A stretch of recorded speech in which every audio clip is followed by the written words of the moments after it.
c'est que c'est que ce soir et demain, il y a quelque chose que Dieu veut partager à chacun de nous.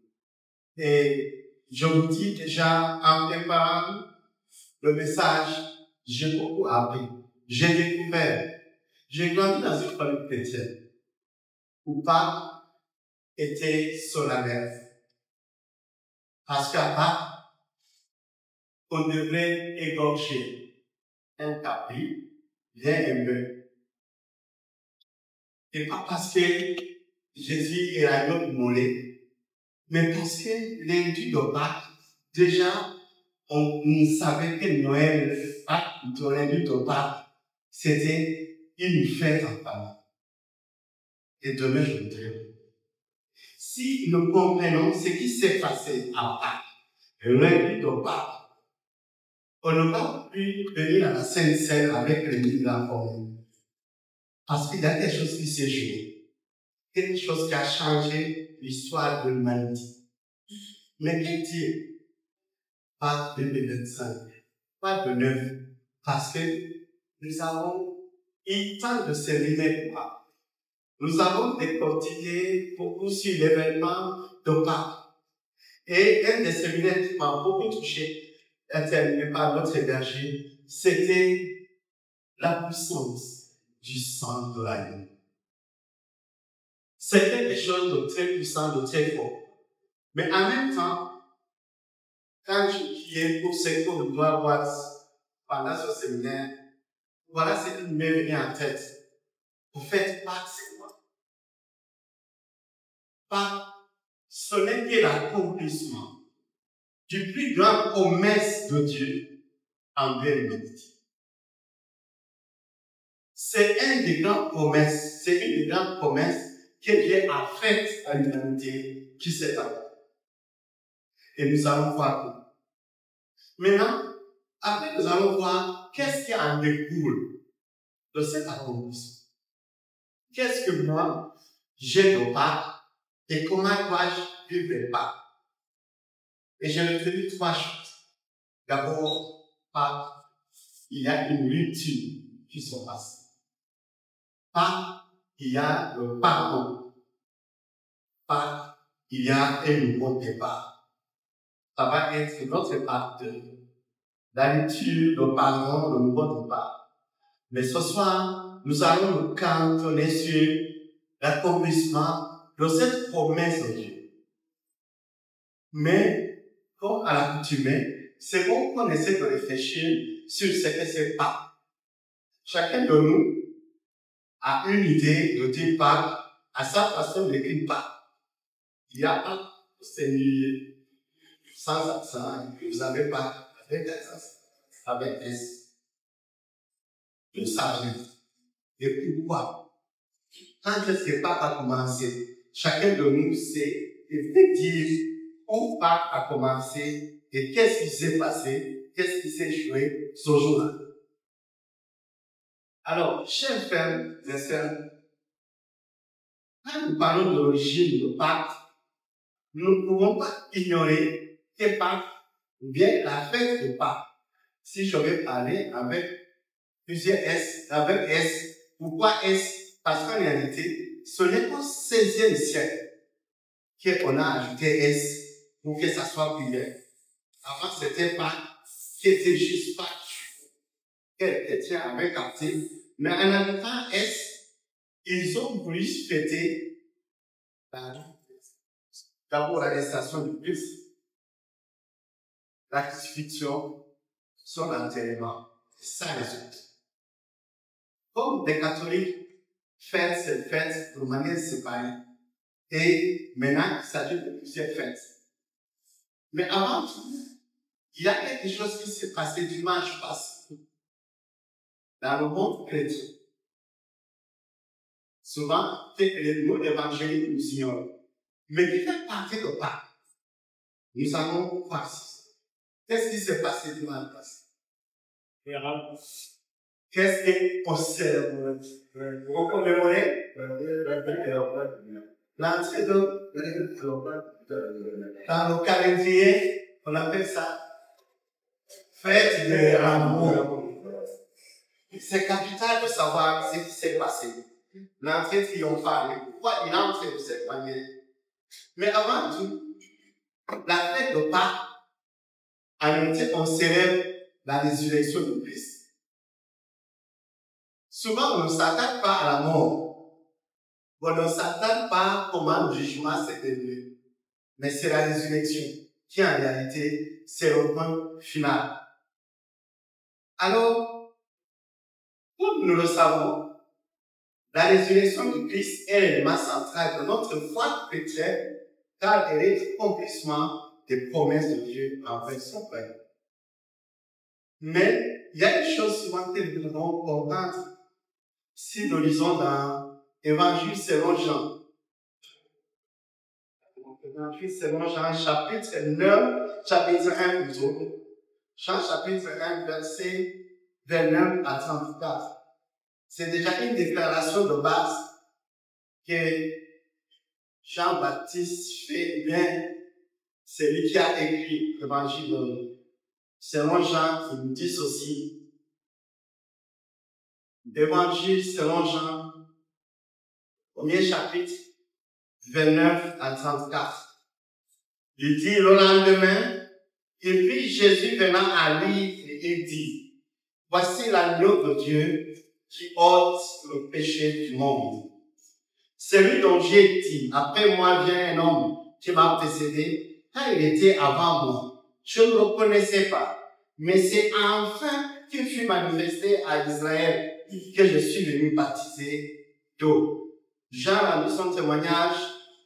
J'ai vu l'Esprit descendre du ciel comme une colombe et s'arrêter sur lui. 33, je ne le connaissais pas, mais celui qui m'a envoyé baptiser d'eau, celui-là m'a dit, celui sur qui tu verras descendre et s'arrêter, celui qui baptise du Saint-Esprit. Et j'ai vu et j'ai rendu témoignage qu'il est le Fils de Dieu. C'était au début du ministère de Jésus. Jésus n'avait même pas encore commencé. Il s'est présenté auprès de Jean-Baptiste pour être baptisé. Jean-Baptiste dit, voilà, voici l'agneau de Dieu qui enlève le péché du monde. Qui enlève le péché du monde. Jusqu'à là, on était habitué aux agneaux qui enlevaient le péché d'une famille, d'une communauté ou d'une personne. Mais ici, il est déclaré que c'est le péché du monde. Si nous lisons dans Ésaïe chapitre 53, verset 7, un verset que nous connaissons par cœur, Ésaïe 57, verset 7, il est dit, il a été maltraité et opprimé, il n'a point ouvert la bouche, semblable à un agneau qu'on mène à la boucherie, à une brebis muette de ceux qui l'attendent. Il n'a point ouvert la bouche, semblable à une brebis, à un agneau. Et Jésus-Christ, quand il est ressuscité, c'était grandiose. Et tous les 4 évangiles, dans tous les 4 évangiles, nous lisons chronologie des événements qui ont succédé à la mort de Jésus. Et tout trace un tombeau vide et on trace les apparitions de Christ jusqu'à son ascension. Maintenant, quelles sont les origines de la fête Pâques? J'aime ça parce que la fête de Pâques date d'abord d'où ça a commencé avec Abraham ou bien avec qui? Avec qui commence la fête de Pâques?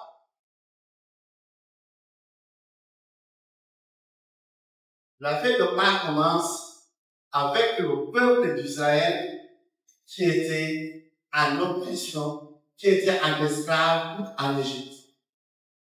Et vous allez constater ce qui est crié, c'est que cette fête coïncide à la 7e plaie que Dieu envoie contre Pharaon. Et ce fut la dernière, parce que c'était le coup dur, fatal, alors que son âme fut aboutie. Mais Pharaon avait juré qu'il n'allait jamais laisser le peuple de Dieu partir sortir d'Égypte. Mais à part, c'est la sortie, le départ, c'est le passage, c'est la libération. C'est ça, le passage, le départ. Quitter pour aller quelque part. Parce qu'à part, il y a quelque chose qui va se passer. Le sang de l'agneau, qui est mis sur le linteau des maisons juives, va faire que l'ange de la mort ne va pas éliminer le premier-né qui se trouve dans cette famille. Le sang de l'agneau et le salut pour les premiers-nés. Nous voyons déjà qu'il y a quelque chose de similaire. Tout le monde doit mourir. Mais là où se trouve le sang de l'agneau, le premier-né de la famille sera épargné. Et Dieu dit, vous allez commémorer cela chaque. Il y a les années qui sont là. Mais ce qui me fait dans ça, quand nous regardons en réalité cette déclaration, si nous lisons dans Exode chapitre 3, versets 7 à 8, c'est un passage que j'aime beaucoup. Puisque le passage que nous avons lu, disons à ce conseil ce n'est que plus tard. Mais avant ça, dans Exode chapitre 3, versets 7 à 8, qu'est-ce que Dieu dit? Dieu dit à Moïse, quand il est en train de tourner autour du buisson ardent, et Dieu lui dit ceci, Moïse, j'ai vu la souffrance de mon peuple. J'ai décidé, moi-même, de descendre pour les sauver. J'ai décidé, moi-même, de descendre pour les libérer. Et cette libération va se faire à travers la libération. Le salut se concrétise. En réalité, qui confirme une des promesses que nous allons voir que Dieu a avec nous. Dieu lui-même, le créateur de l'humanité, il dit, j'ai vu la souffrance de mon peuple. Je suis conscient que mon peuple souffre. Et je ne veux pas envoyer personne. À ma personne, j'ai pris la décision de descendre.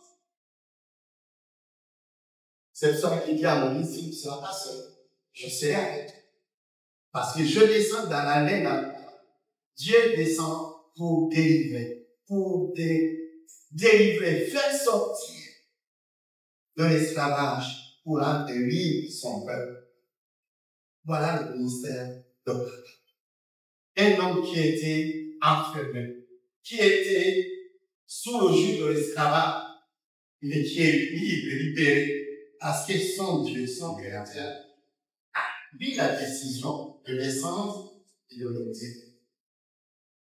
Pas quelle saison, mais autre chose que cet événement où Dieu lui-même, dans toute sa puissance, décide de descendre dans l'arène pour délivrer et libérer son peuple. Alors, il est important de noter aussi que pas seulement une fête religieuse. C'est bon au moment de préciser ça. Il y a des gens qui fêtaient Pâques sans être chrétiens qui continuent à le faire. Parce qu'on pensait que Pâques se fêtait au printemps. Parce que dans les pays européens, en Occident, les gens tremblent de froid pendant l'hiver. Et quand le printemps vient, c'est le bon temps qui commence. Et les gens sortent. Et pour montrer que toute la fraîcheur, toute l'agonie de l'hivernage est passée, on sort pour fêter le printemps. Ils appellent le Pâques. Et qu'est-ce qu'ils font? Ils vont colorer les œufs. Ils vont faire les gâteaux sous forme d'agneau qui vont imiter la réalité qui n'a rien à voir avec le christianisme. Si vous êtes en Occident et que vous voyez ces petits font de Pâques, vous êtes étonnés, mais malheureusement, Ces traditions viennent dans les églises. Vous allez trouver dans les églises, on a mis un panier avec les œufs colorés qui montrent quelque chose de nouveau. Et un œuf qui montre qu'il y a un changement, il y a une transformation. Mais en réalité, ce n'est une tradition païenne. Il y a des phénomènes où à Pâques, les garçons circulent avec des petits bâtons, ils frappent les filles, et les filles, pour se sauver, ils arrachent, donnent juste un œuf. Et puis il y en a, en Russie, on ajoute même la peau là-dessus. Ça, c'est pas de Jésus. Dieu merci que c'est pas ça avec le temps. Au-delà de ça, il y a quelque chose qui s'est passé.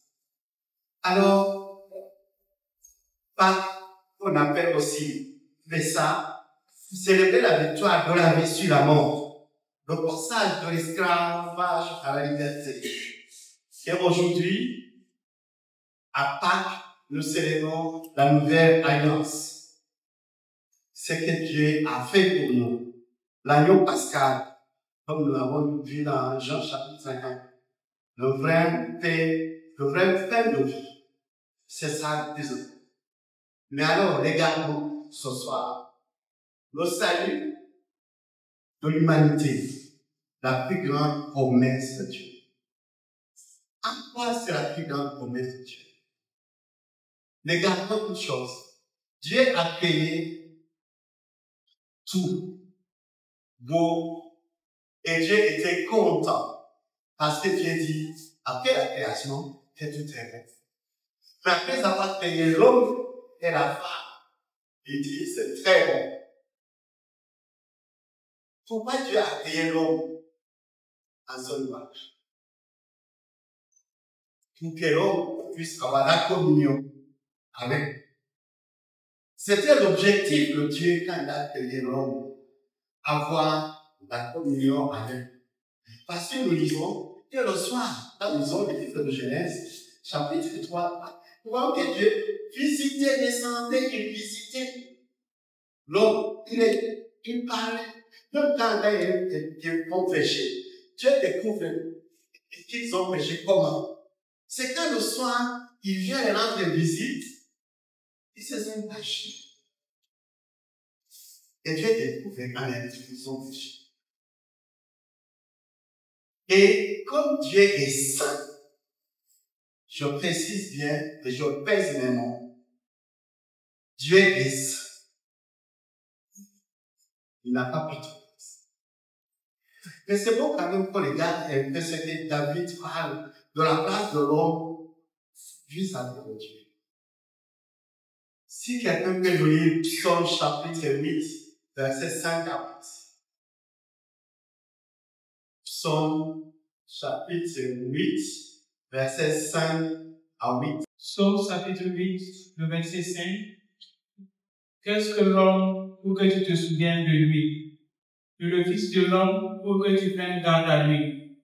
Tu l'as fait de feu inférieur à Dieu, et tu l'as couronné de gloire et de magnificence. Tu lui as donné la domination sur les œuvres de tes mains. Tu as tout mis sous ses pieds. Les brebis comme les bœufs et les animaux des champs. Oui. Les oiseaux du ciel et les poissons de la mer. Tout ce qui parcourt les sentiers de la mer. L'Éternel notre Seigneur, que ton nom est magnifique sur toute la terre. Merci. David s'exclame. Il dit, qu'est-ce que l'homme? Il dit, tu l'as fait juste un peu inférieur. L'homme, devant Dieu, a de la valeur, a une importance capitale. Paul dira que nous avons le pouvoir en tant qu'homme de juger même les anges. C'est-à-dire, nous sommes encore plus forts parce que nous avons le pouvoir de juger les anges. C'est quelque chose qu'on ne peut pas s'imaginer. Mais Dieu a placé tellement d'importance dans la création de l'homme. Mais nous savons que, entre-temps, il y avait Lucifer, le dirigeant de la chorale de louange du ciel qui a été précipité parce que de par son orgueil, il a été renvoyé. Et qu'est-ce qu'il va faire? Il est jaloux parce que si Dieu est en communion avec l'homme, ça ne lui fait pas du bien. Il faut que je détruise ce que Dieu a comme plan. Il a décidé de tromper Adam et Ève et qui ont tombé dans le piège, qui ont péché. Et comme je le disais, Dieu, dans sa sainteté, si nous lisons dans Genèse chapitre 3, versets 8 à 24, et c'est trop long, nous n'allons pas lire là-bas. Mais nous regardons la sentence de Dieu. Dieu n'a pas jugé bon de garder Adam et Ève après la chute. Après la chute, Dieu a dit, vous êtes jugés. Désormais, vous allez mourir. Et il met même les anges, les chérubins, dans le jardin pour qu'ils ne touchent pas, ils ne s'approchent même pas de l'arbre de vie pour ne pas vivre éternellement. Et Dieu a décidé. Mais il y a une chose qui va se passer. Dans le verset 15 de ce même chapitre, Genèse chapitre 3, verset 15. C'est un verset qui est bon, qui est très bien, que nous devons nous rappeler. Parce que c'est ce verset qui est la promesse de Dieu pour l'humanité. C'est la première promesse que Dieu déclare et c'est cette promesse qui va s'accomplir à Pâques. Qu'est-ce que Dieu dit? Verset 15. Verset 15, il dit,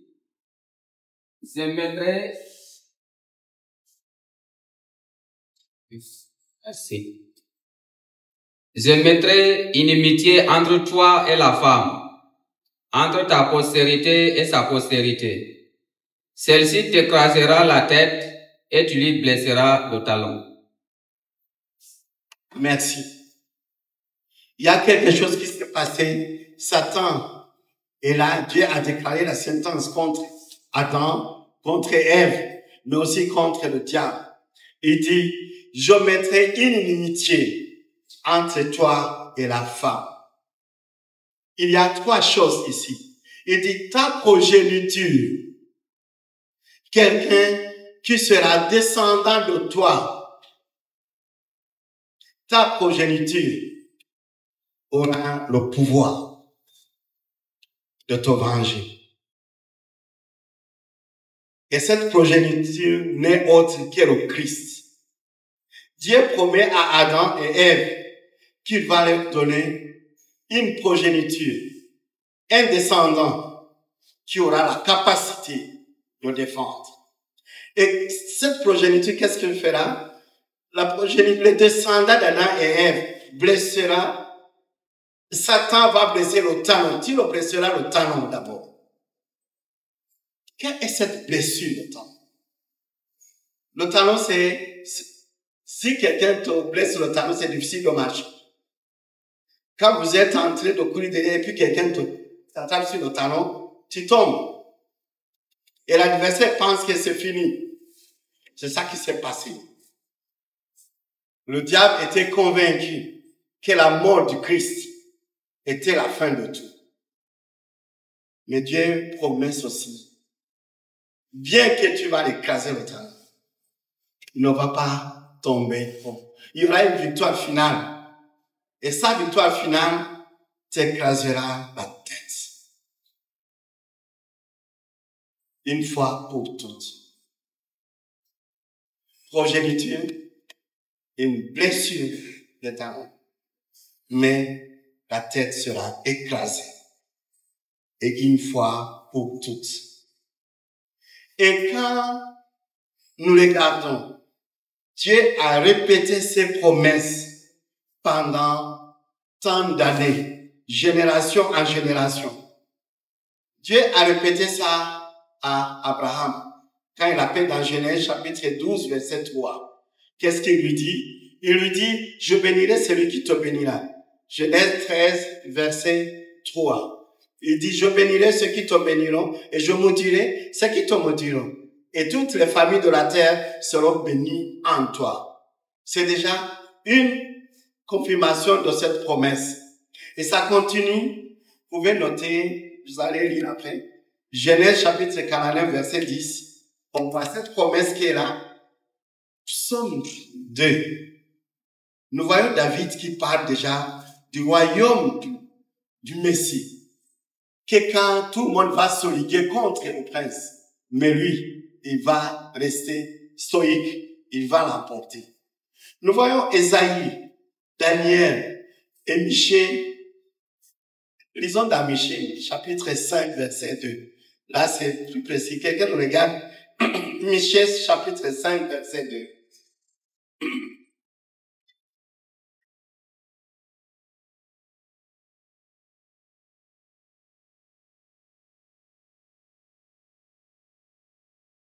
Michée 5, verset 2.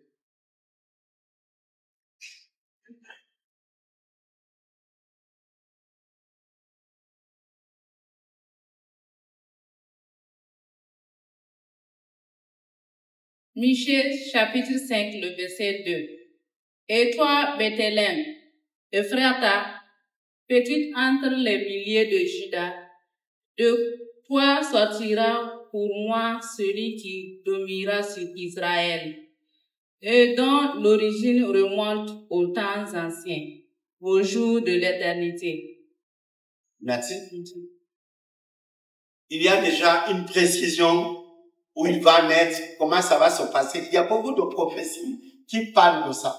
Mais il y avait un objectif. Mais tout ça, nous avons lu. C'est bon que ce soit, on s'attarde sur quelque chose. C'est ce moment de bouleversement et de changement qui représente Pâques. Un moment de bouleversement et de changement. Nous regardons déjà la prophétie, ce que Dieu avait promis. Mais qu'est-ce qui s'est passé à Pâques réellement? Comme disait le pasteur canadien Paulette Bédard, il a écrit un très bon livre. Vous pouvez regarder ce livre, Vainqueur de la mort. Un autre thème lui dit la victoire de Pâques. Lui dit ceci, la résurrection de Jésus est venue tout renverser. Pourquoi? Les disciples étaient complètement découragés. On est d'accord? Le Christ est mort, tout le monde est découragé. Mais c'est comme si dans les journaux, le dimanche, on pouvait lire le samedi nuit, le Satan a vaincu. Parce que Jésus, cadavéré, il est mort. On ne parle plus de lui. C'était quelque chose qui se passait comme une fête. Et tout le monde espérait que c'est fini. Sauf qu'il y avait des questionnements. Parce qu'il y a eu tremblement de terre. Il y a eu éclipse solaire à 15 heures. Il y a eu déchirure au niveau du temple. Et ça posait des questions. De façon qu'il y en a des groupuscules qui se disaient, il devait être quand même le Fils de Dieu. Mais tout le monde a peur. Les disciples ne savent pas quoi faire. Les hommes forts qui devraient garder le tombeau, qui avaient gardé le tombeau, cherchent comment justifier, comment quelqu'un a pu rouler la pierre. Est-ce que la personne est ressuscitée ou bien on a volé son corps? Voilà la question. Et du coup, à Jérusalem, il y avait beaucoup de choses. Si on était dans notre ère, les réseaux sociaux allaient s'emparer de cet événement. Ça allait être le chou gras des journalistes. Mais le questionnement était là. Parce que qu'est-ce qui s'est passé? Essayons de regarder un peu la chronologie des événements. Dimanche avant, il y a eu une entrée triomphale à Jérusalem sur un dos d'une ânesse marchant sur les laments et les vêtements qui jonchaient le sol sous les acclamations de tout le peuple. Il y avait le Nazaréen et tout le monde disait Hosanna, soit loué celui qui vient au nom de l'Éternel. Et tout le monde l'avait vu, puisqu'il entre dans le temple et il a tout bouleversé. Ça, c'était une semaine avancée. C'était la fête des rameaux qui venait de se passer. Quelques jours avant Pâques, Jésus prend son repas, son dernier repas avec ses disciples. Là, je vais faire une parenthèse. Vous savez, souvent quand nous prenons la Sainte Seine, j'ai l'impression que nous sommes dans le dernier repas du Christ. Nos visages sont un peu bouleversés, puisque Jésus est en train d'annoncer qu'ici, ici même, quelqu'un va toucher. Celui qui va mettre sa main en même temps que moi dans le plat, celui qui me livre. Coup de tonnerre.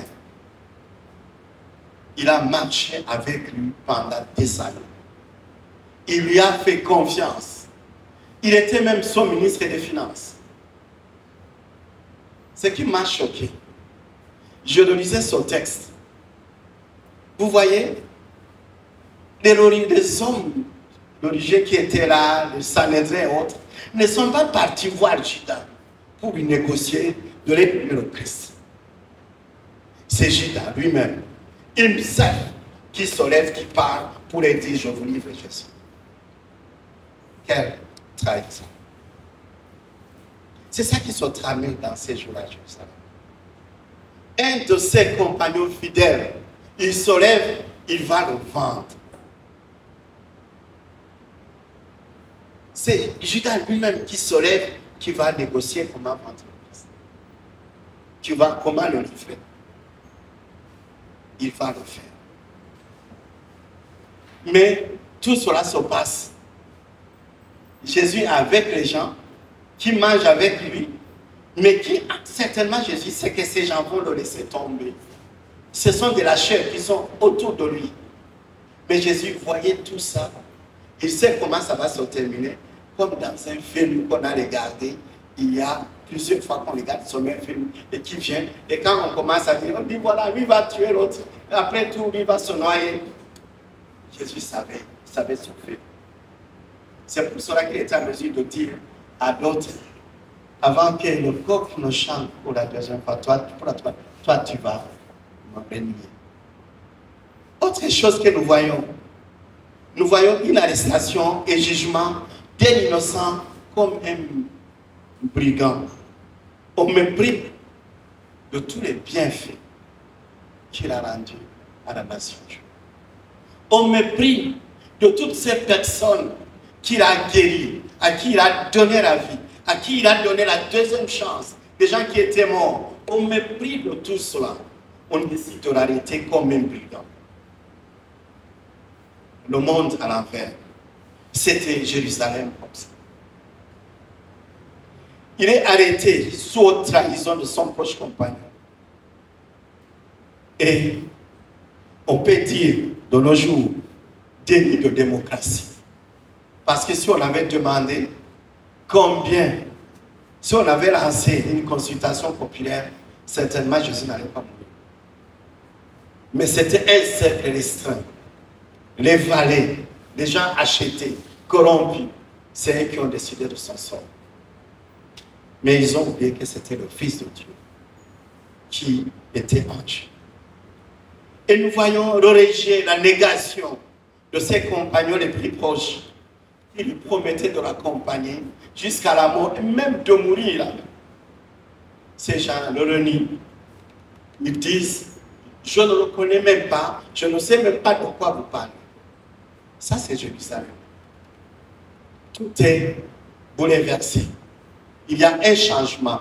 Il y a un chaos total qui se passe à Jérusalem. Mais s'est passé? Jésus est là, condamné par son père. Parce qu'il pose la question à son père, pourquoi tu m'abandonnes?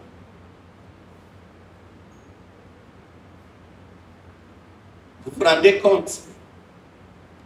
Un enfant qui court auprès de sa maman ou de son papa, espérant un salut, et puis il se rend compte qu'on lui a tourné le dos. Il n'a personne. Pire encore, ce qui se passe à Jérusalem, c'est quoi? C'est la crucifixion d'un innocent à la place d'un brigand. À la place de celui qui a passé tout le temps à violer, à voler. Mais qu'on nous dit innocent, qui quitte, il est acquitté. Et Jésus est condamné. Lui qui avait la capacité de détruire le temple, qui avait la capacité d'appeler les légions pour qu'ils se battent pour lui, il n'a pas fait. Un bouleversement. Un changement de paradigme. Pilate est confus. Il pose une question. Est-ce que c'est toi vraiment? Il dit, c'est toi qui le dis. Mais il dit à Pilate, tu n'as aucun pouvoir sur moi. Mais il continue. Parce que le Père lui a donné. Maintenant, le moment de la mort d'un grand homme qui a manifesté son amour et sa grandeur jusqu'à son dernier souffle, en se souciant de sa mère génératrice. Sur la croix, il dit, il dit à Jean, voilà ta mère. Il pouvait ignorer tout, mais il s'est souvenu de tout ça. Il trouve l'énergie de dire à ce brigand qui lui demande son secours, de lui promettre le salut. Son amour transcende tout. Mais au-dessus de tout, il a le pouvoir, il a la capacité, il a l'audace de dire à son Père, Père, pardonne-leur, parce qu'ils ne savent pas ce qu'ils font. Est-ce qu'on se rend compte qu'on est sur la croix? On est maltraité, malmené. Et tout est difficile. Mais jusqu'au dernier souffle, il dit pardonne-leur puisqu'ils ne savent pas ce qu'ils font. On y reviendra demain. Mais il dit ceci, malgré le fait qu'il sait qu'il a été abandonné parce qu'il a porté les péchés du monde, il garde l'espoir, il garde confiance à son Père. Comment il le manifeste? Il dit, Père, entre tes mains, je remets ma vie. Amen. Tu m'as abandonné parce que je suis devenu pécheur à cause des péchés du monde. Mais tu restes Dieu. Tu restes mon papa. Et entre tes mains, je remets ma vie. Je ne nie pas ailleurs. Il ne nous arrive pas de dire où est Dieu même pour qu'il m'a abandonné. Jésus a dit, Père, tu m'as abandonné. Mais il ne trouve pas ailleurs. Il a toujours confiance que s'il lui remet sa vie, il va lui remettre encore. Il a cette capacité, cette force de le faire. Il dit, entre tes mains, je remets ma vie. Un changement, un bouleversement. Celui qui n'avait pas droit d'appeler qui que ce soit. Celui qui disait, Lazare sort de tombeau. Celui qui ordonnait tout. Mais il n'a rien ordonné pour soi-même. Il a accepté. Pourquoi? Parce que c'est ta vie, c'est ma vie qui était en jeu. C'est la vie du monde entier qui était en jeu. Et il fallait assumer. Maintenant qu'il est mort, il y a obscurité totale. Jérusalem est dans le noir.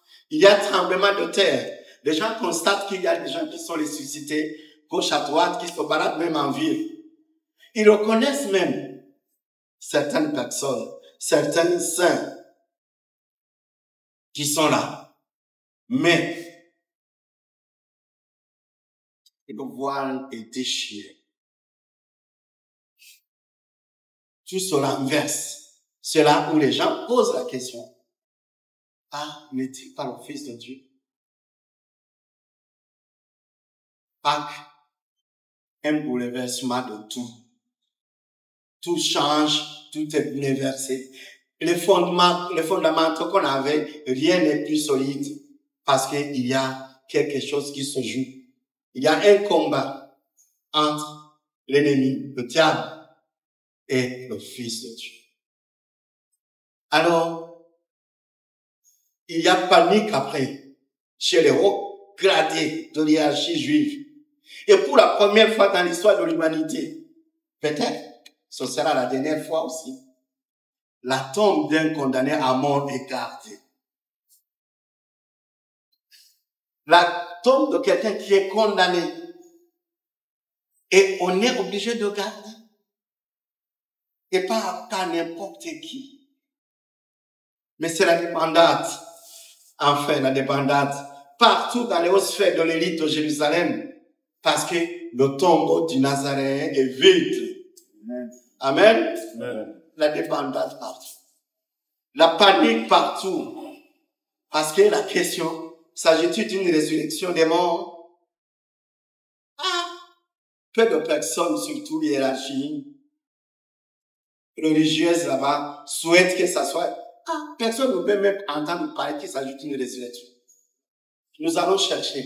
Nous devons dire qu'on a volé. Son corps, les disciples sont venus. Mais ces disciples, pauvres disciples qui sont condamnés, mais en même temps, eux là, sont où?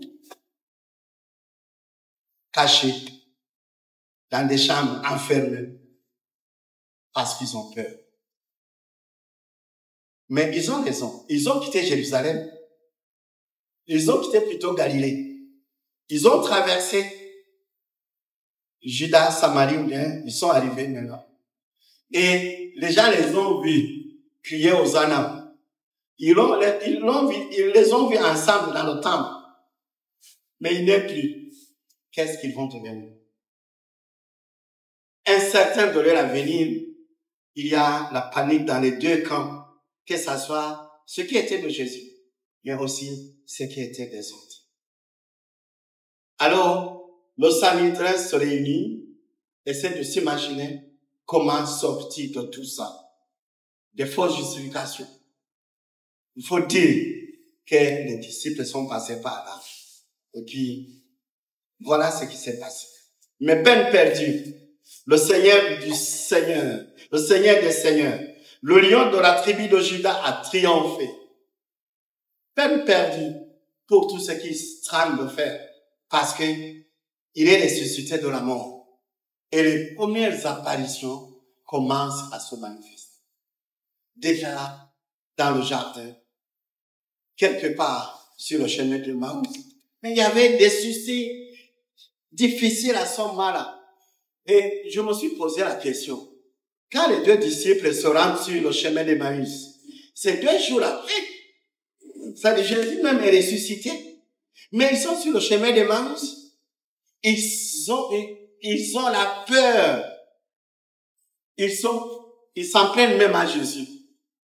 Quand ils disent, toi tu es le seul qui ignore ce qui s'est passé à Jérusalem. Parce qu'il y a eu la peur. Alors, il y avait le brouillard. Un brouillard de panique. Un brouillard d'échec. Mais le roi des rois a triomphé. Alors, le temps avance, on va laisser un peu de temps de questions, mais on va vers la fin de cette partie aujourd'hui, on a une dernière partie qu'on va les garder encore. Mais alors, qu'est-ce qui réellement s'est joué à Pâques pour nous, pour l'humanité tout entière? Pose-toi la question. Oui, notre Seigneur, le Créateur du ciel et de la terre, a triomphé. Dieu a accompli sa promesse. Il a dit, de ta progéniture, il y aura quelqu'un. Même si tu vas essayer de l'écraser le talon, il va t'écraser la tête. Tu vas essayer de le blesser le talon, mais il va t'écraser la tête. La tête, le diable est écrasé. L'ennemi du vainqueur tombé parce que le vainqueur a triomphé. Le roi des rois est là. Gloire à l'agneau et Hosanna au plus haut des cieux.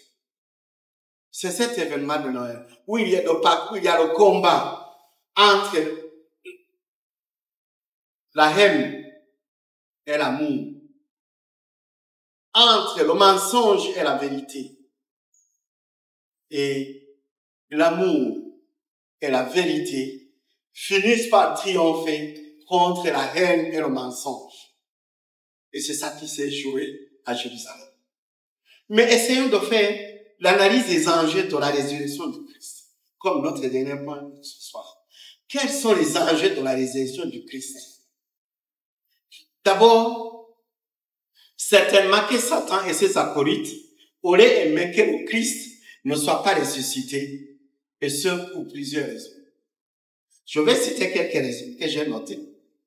Parce que si le Christ n'est pas ressuscité, il n'y aurait pas, disons, le diable pourrait facilement effacer toute preuve que le Christ était le Fils de Dieu et que sa mort a pu effacer les péchés du monde. Est-ce qu'on s'imagine, nous réunis ici ce soir, à l'occasion du séminaire de Pâques, en train de parler de la victoire du Christ s'il n'était pas ressuscité? Qu'est-ce qui me donnerait la certitude réellement qu'il a remporté la victoire? Puisqu'il ne serait pas revenu nous dire ce qui s'est passé. Il serait mort enterré. Puisque nous sommes sauvés par sa mort. N'est-ce pas? En réalité, c'est sa résurrection qui nous justifie. Deuxièmement, Jésus serait traité de menteur par les hommes du monde et perdrait sa crédibilité auprès de ses disciples qui certainement se seraient retournés à leur profession initiale. Si le Christ n'était pas ressuscité, il y allait avoir des bandades chez ses disciples. Le chaos. Vous imaginez Pierre retournant auprès de sa famille qu'il a abandonnée. Vous vous imaginez tout ce qu'ils ont tout abandonné parce qu'ils croyaient que le Messie allait régner. Ça allait être très difficile. Et les disciples du Christ, troisièmement, les disciples du Christ seraient désarmés de leur argumentaire de taille. Christ est ressuscité, nous l'avons vu. Quand nous lisons les premiers chapitres des Actes des Apôtres, l'argument de taille qui est donné, oui, il a habité parmi nous. Nous l'avons vu. Il est ressuscité. Il est monté au ciel. Nous sommes témoins. Il s'est montré à 500 disciples. Et il s'est montré à deux autres qui étaient avec nous. Cet argument n'allait pas exister. Et l'évangile n'allait pas être annoncé. Le message sur le retour et le règne du Christ serait hypothéqué. Et le plan de Dieu pour le salut de l'humanité serait tombé à l'eau. Mais Dieu ne se laisse pas faire. Pour terminer, je nous invite à essayer de lire quelques passages dans 1 Corinthiens chapitre 15. Un excellent passage qui nous parle des effets de la résurrection du Christ. Qu'est-ce que nous lisons? Dans 1 Corinthiens chapitre 15, on peut lire tout le chapitre. C'est bien même de tout le chapitre, mais j'ai extrait quelques passages. Tout d'abord, la résurrection du Christ témoigne l'immense puissance de Dieu lui-même. Dieu est capable. Croire la résurrection, c'est croire en Dieu. Si Dieu existe et s'il a créé l'univers, s'il a créé tout ce que nous voyons, il doit avoir la capacité, le pouvoir de ressusciter des morts. Et c'est ça qu'il a fait. C'est capital. S'il n'a pas le pouvoir, alors il n'est pas Dieu. lui seul peut renverser la laideur de ce qui est mort. Et lui seul peut retirer les guillons. Quelqu'un nous lit le même chapitre, versets 54 et 55.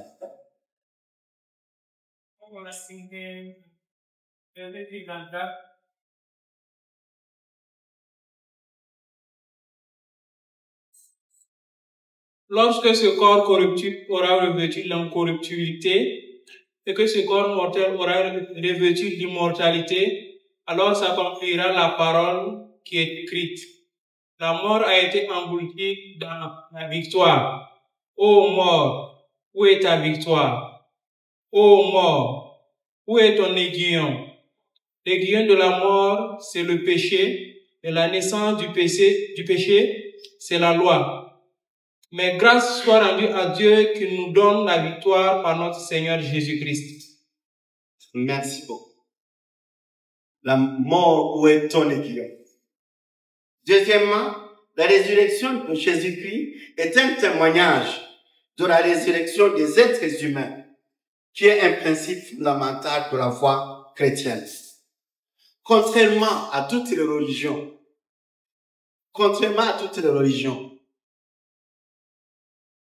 aucun autre fondateur d'une religion ne peut se prévaloir qu'il est mort et qu'il est ressuscité. Seul au Christ, Mahomet est mort enterré. Chaque année, les gens visitent sa tombe. Bouddha, il est mort enterré. D'autres personnes dont on parle sont morts enterrés. Et ce que j'aime de tout le plus, c'est Bouddha, quand il était au seuil de sa mort. Parce qu'il prêchait qu'il y a l'incarnation. Tout le monde croyait, je meurs et je reviens. Maintenant, les disciples s'approchent de lui pour lui demander, est-ce que tu as la certitude que tu vas revenir? Qu'est-ce qu'il répond?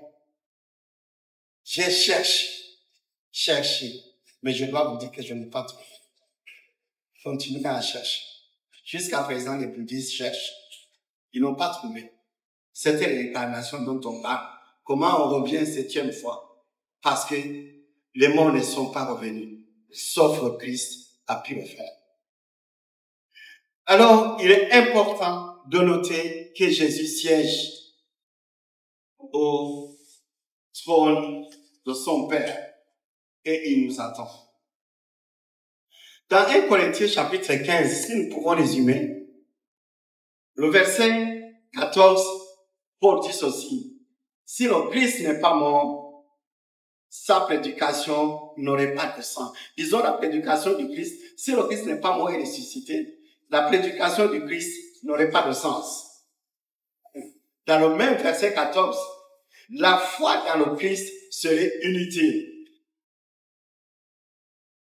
Troisième point que Paul cite dans ce excellent chapitre, tous les témoins et les prédicateurs de la résurrection seraient des menteurs. Dans le verset 15. Dans le verset 17, l'homme pécheur ne serait racheté du péché. C'est-à-dire qu'il mourrait comme ça. Il n'y a pas de salut. Et dans le verset 18, tous les croyants anciens auraient péri, car pas de résurrection. Puisqu'à la résurrection nous dit que même ceux qui sont morts avant son retour, ils seront ressuscités. Et la question, est-ce que le Christ allait encore revenir? Comment on allait savoir qu'il va revenir s'il n'est pas mort, s'il est mort et qu'il est resté dedans? On n'allait jamais penser qu'il va revenir. Ça allait être difficile. Mais le Christ est ressuscité des morts. Et cela est devenu, lui, il est devenu le prémisse de ceux qui se sont endormis dans le verset 20.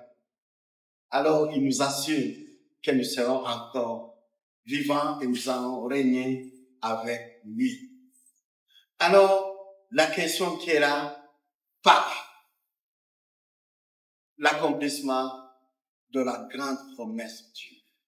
Dieu a promis de racheter l'humanité. Dieu l'a fait.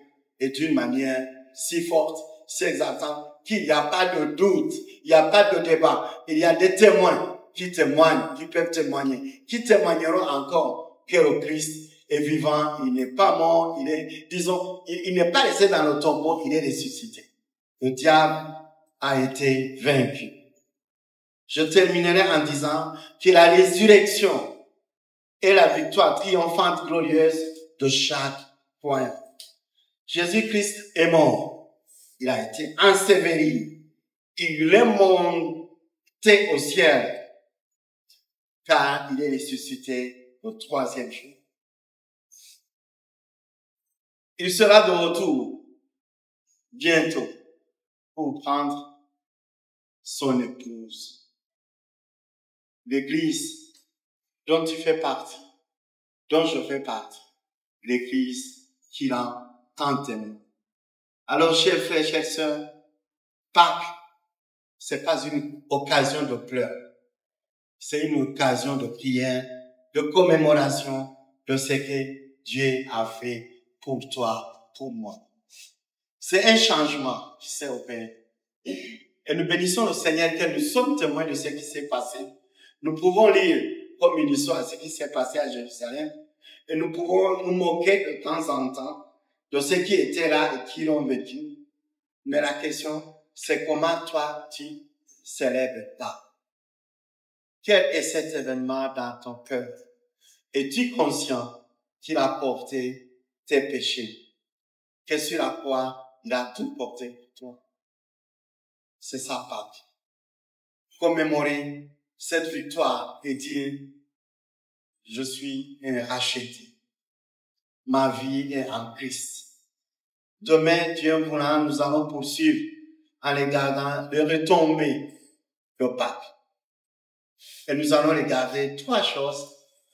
C'est le pardon, la restauration et la Sainte Seine. Quelle doit être mon attitude à la Sainte Seine à partir du moment où je sais que le Christ est ressuscité. Alors, que Dieu nous bénisse. Je pense qu'il y a une phase de questions. Bien ce soir, voilà. Merci.